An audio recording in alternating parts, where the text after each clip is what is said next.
Buenos días, hermanos de Capilla Fidelidad y todos los que nos escuchan. Que el Señor les bendiga.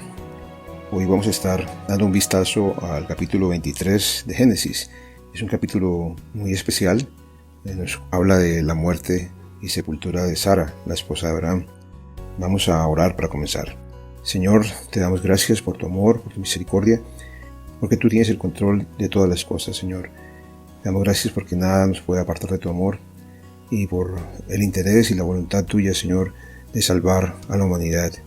Permíteme, Dios, que podamos tener la paz que tú das, la confianza que tú das, que nos puedes pastorear aún más allá de la muerte. Gracias, Señor, porque eres bueno y tu misericordia se manifiesta cada día sobre nosotros. En el nombre de Jesús, amén. Les recomiendo leer el capítulo en la casa para ver todos los detalles que hay ahí tan especiales. Yo voy a centrarme en la muerte. En este capítulo nos da detalles como la edad que Sara tenía cuando murió. Tenía 127 años. Y si hacemos los cálculos, eso quiere decir que después de que naciera Isaac, vivió más o menos 36 años. También nos dice el lugar en que murió. Dice que murió en Kiriat Arba, que es el mismo Hebrón, en Canaán. También encontraremos que Abraham hizo duelo por su esposa y que después de hacer el duelo, pues fue a buscar un lugar para sepultarla, porque él no tenía un lugar para sepultura, una propiedad para sepultura. Y buscó a los de la región, los heteos. La muerte. Abraham, que lloró, la muerte de Sara, que estuvo de luto varios días allí postrado, y finalmente cuando terminó el luto se levantó y fue a buscar el lugar para sepultar. Entonces me hace acordar del discípulo en Mateo 8, 21 y 22. Dice que otro de sus discípulos le dijo: Señor, permíteme que vaya primero y entierre a mi padre. Y Jesús le dijo: sígueme, deja que los muertos entierren a sus muertos. Uno pensaría en este pasaje que Jesús no quisiera que enterráramos a los muertos, pero el contexto aquí es un poco diferente a lo que se alcanza a ver a simple vista. El discípulo estaba pidiendo permiso para ir a acompañar a su padre en los días que le quedaban. Él no sabía cuándo iba a morir.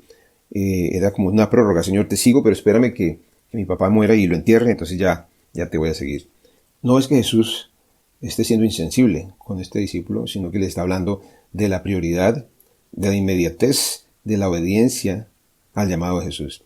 Jesús nos hace un llamado y nosotros no debemos posponerlo, sino atenderlo. Y en el transcurso del llamado nos va a tocar atender situaciones como la muerte de un ser querido.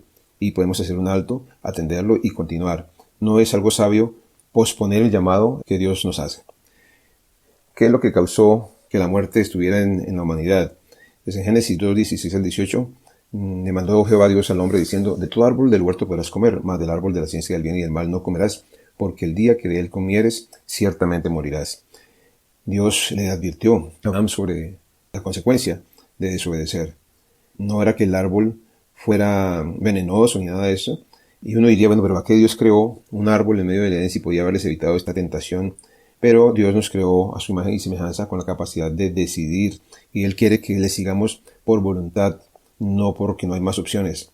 Y los ángeles también. Los ángeles hacen la voluntad de Dios porque quieren, no porque no tienen más opciones. Ya sabemos que Satanás se rebeló y muchos con él se rebelaron. Entonces Dios quiere que le sigamos, que lo obedezcamos por nuestra propia voluntad. Así que el hombre se dejó sugestionar y engañar y tentar, Eva y luego Adán, y desobedecieron al Señor y vinieron las consecuencias. Ellos en ese instante sufrieron la muerte espiritual, la separación de la relación que tenían con Dios, la separación de esa intimidad, de ese escuchar a Dios de manera audible, de estar en ese estado de inocencia. Todo eso perdieron y entraron en la muerte espiritual. Pero la muerte física también se empezó a gestar en ellos. Y aunque vivieron muchos años, llegaba el momento en que su cuerpo se deterioró, las enfermedades, tantas cosas, y finalmente venía la muerte. En el caso de Sara, 127 años, le alcanzó la muerte de su cuerpo. Ya estaba viejo, ya no estaban funcionando todas sus facultades, y vino la muerte. La muerte en sí es un suceso doloroso para cualquiera persona que experimenta la partida de un ser querido. También es doloroso para la persona que está enferma, una enfermedad que puede ser terrible, ¿no? Y puede ser muy extensa, y cuando llega la muerte puede ser un alivio para la persona que está viviendo una situación de mucho dolor. Otro asunto que tenemos que considerar respecto a la muerte, de acuerdo a la perspectiva bíblica, es el alcance. Dice Romanos 5:12: por tanto, como el pecado entró en el mundo por un hombre, por el pecado la muerte. Así la muerte pasó a todos los hombres por cuanto todos pecaron. Ya vimos que la muerte es resultado del pecado. Y por un solo hombre que entró el pecado a la humanidad, la muerte pasó a todos. Pero ¿qué dice 1 Corintios 15:21? Porque por cuanto la muerte entró por un hombre, también por un hombre la resurrección de los muertos. Dios no se quedó solamente allí. Él declaró que si comían del árbol que les había prohibido comer, iban a morir. Pero Dios proveyó un camino, una salida, una solución. Y esa es la provisión de Dios, Jesucristo. Sabemos que la muerte también, lo dice Romanos 6:23, es un pago. La paga del pecado de muerte, más la dádiva de Dios es vida eterna en Cristo Jesús, Señor nuestro. El hombre escogió la muerte, porque Dios le dijo, le advirtió, si hacen eso, si desobedecen, si comen de ese árbol, era el árbol del conocimiento del bien y del mal. O sea, al comerlo ellos fueron conscientes. El hecho de que decidamos hacer el bien no nos va a salvar. El hecho de que decidamos hacer el mal, pues peor. Lo que nos puede salvar es creer en Jesús y recibirlo, que es lo que Dios está dando. Entonces el hombre escogió la muerte, pero Dios ofreció la vida a través de Jesucristo, la vida eterna en Cristo Jesús. La muerte puede ser apreciada para Dios, nos dice el Salmo 116:15, que estimada es a los ojos de Jehová la muerte de sus santos. Aquí pienso en una ilustración, un nacimiento. Un bebé se gesta, empieza a crecer, a formarse, y cuando ya se acostumbra a estar allí y ya se desenvuelve bien en ese ambiente, allí en la placenta, en todo el ambiente de la mamá, con la tibieza, recibiendo los alimentos y todo lo que necesita, llega un momento en que empieza a sentir empujones, contracciones involuntarias, ¿y esto qué es? ¿Esto qué es? Y empieza a tener una incomodidad y luego siente que es empujado para salir de ese lugar. Y seguramente no quisiera salir, quisiera quedarse allí, permanecer allí porque está muy cómodo, pero sale y cuando sale siente ese frío, siente otra cosa diferente a la que está acostumbrado. También hay unos brazos allí para recibirlo, atenderlo. Nosotros como seres humanos nacemos y empezamos otro proceso, como otra gestación, otro aprendizaje, y empezamos a desarrollarnos, a crecer, nos adaptamos al ambiente en la tierra, a los desafíos, tenemos logros, nos desempeñamos bien, estamos cómodos, cuando de pronto empieza una contracción por aquí, una enfermedad, un problema, una dificultad, y hasta que llega el momento de la muerte, y esa muerte es como otro parto, pero ahora hay dos posibilidades. ¿Quién nos va a recibir al otro lado? ¿Los brazos de Jesús o salir a un lugar sin esperanza por no haber decidido a tiempo donde queremos que nos reciban? En ese sentido, la muerte puede ser estimada a los ojos de Jehová. Cuando mueren sus santos, Él se goza de recibirlos y nosotros debemos anhelar permanecer en sus caminos, en su palabra, para que aseguremos que sean los brazos de Jesús quien nos reciba en ese momento, en esa transición. En cuanto a la periodicidad de la muerte, ¿qué dice Hebreos 9:27? Dice, de la manera que está establecido para los hombres que mueran una sola vez y después de esto el juicio. Esto es lo que está establecido para todo ser humano. Y no nos habla de reencarnación, ni de cambiar de forma, de morimos y renacemos en otra cosa, nada. Eso no es lo que Dios enseña en su palabra. ¿Y quién lo está diciendo? Pues Dios, el que diseñó la vida, el que creó todas las cosas que existen, que nos creó a nosotros. Pero miren lo que dice Apocalipsis 20:6. Dice, bienaventurado y santo el que tiene parte en la primera resurrección. La segunda muerte no tiene potestad sobre estos, sino que serán sacerdotes de Dios y de Cristo y reinarán con él 1000 años. Nos habla de una segunda muerte. Pero al recordar Hebreos, el versículo anterior, Hebreos 9:27, dice que mueren una sola vez y después de esto el juicio. Dios los llama a la vida para ser juzgados. Esta es otra perspectiva bíblica respecto a la muerte. Otra verdad. La muerte no tiene poder sobre los hijos de Dios.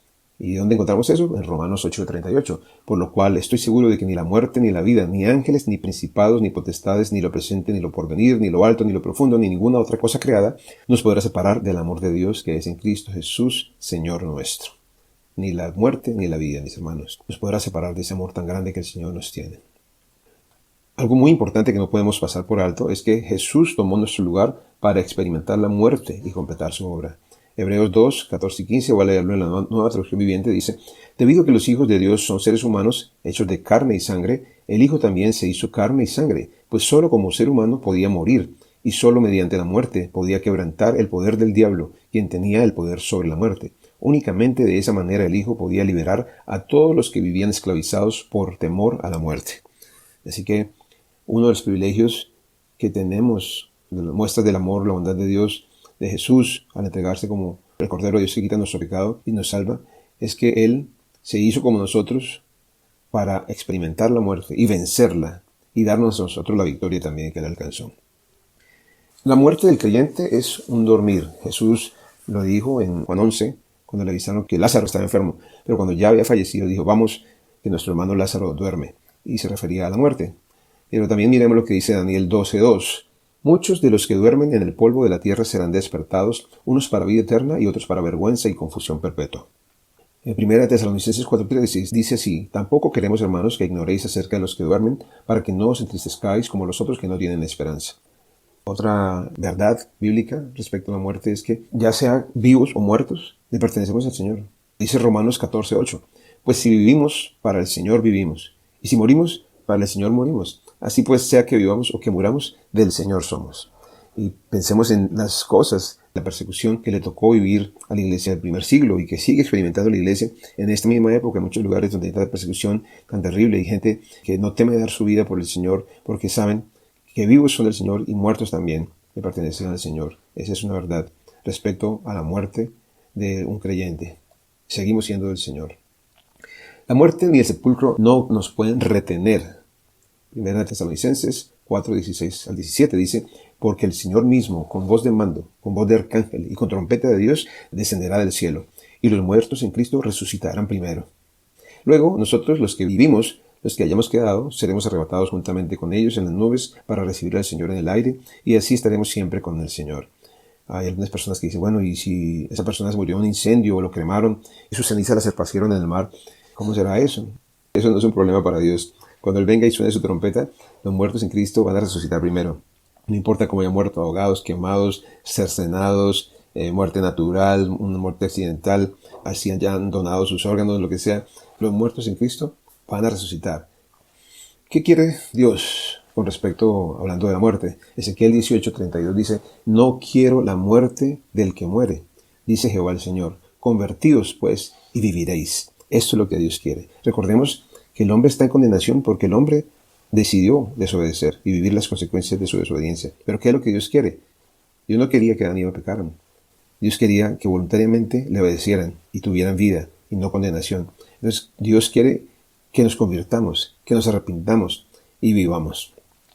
Ya hemos dicho que la muerte es un suceso doloroso para los que experimentan la partida de un ser querido. En Juan 11, el relato de la muerte de Lázaro, cuando Jesús llega por fin, este texto registra que Jesús lloró. Pero miren lo que dice en el versículo 25, Juan 11:25. Jesús dijo: yo soy la resurrección y la vida. El que cree en mí, aunque esté muerto, vivirá. Él estaba consolando a Marta. Ella sabía que Lázaro iba a resucitar en el día de la resurrección. Pero Jesús le está diciendo: no, es que yo soy la resurrección. Él aún no había muerto, Jesús no había muerto, no había resucitado. Pero Él le está revelando a ella que Él es la resurrección y la vida. Y el que cree en mí, aunque esté muerto, vivirá. Cuando experimentamos la muerte de un ser querido y que el dolor nos embarga, saber que ya no lo volveremos a ver, causa mucha tristeza. Pero aquí estamos viendo que cuando alguien cree en Cristo, cuando alguien muere en Cristo, aunque esté muerto, vivirá. Entonces, si es una persona que no conoce al Señor y entierra a una que sí creía en el Señor, aquí pueden hallar consuelo. El hecho de saber que su ser querido va a volver a vivir porque creyó en Jesús. El desafío es para el que queda vivo y no ha creído. Debe creer también para poder tener vida también después de que muera. En la muerte también nos dice la Biblia que es un enemigo, pero que será derrotado. De hecho, dice que es el último enemigo que será derrotado. Eso está en 1 Corintios 15, 20 al 23. Mas ahora Cristo ha resucitado de los muertos. Primicia de los que durmieron es hecho. Porque por cuanto la muerte entró por un hombre, también por un hombre la resurrección de los muertos. Porque así como en Adán todos mueren, también en Cristo todos serán vivificados, pero cada uno en su debido orden. Cristo, las primicias, Cristo el primero, luego los que son de Cristo, en su venida. Luego el fin, cuando entregue el reino al Dios y Padre, cuando haya suprimido todo dominio, toda autoridad y potencia. Porque preciso es que Él reine hasta que haya puesto a todos sus enemigos debajo de sus pies. Y el postrer enemigo, el último enemigo que será destruido, es la muerte. Así que mis hermanos, tengamos confianza en el Señor.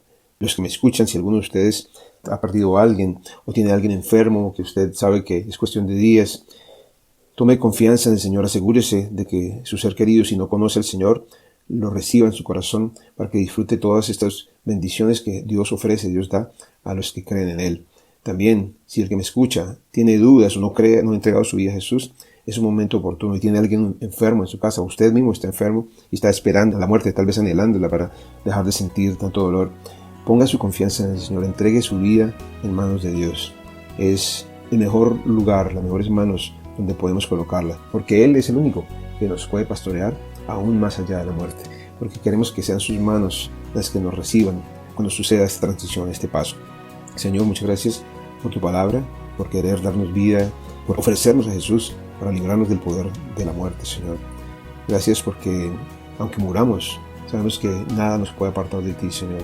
Aunque nos maten por causa de tu nombre, nada nos arrebatará de tus manos, Señor.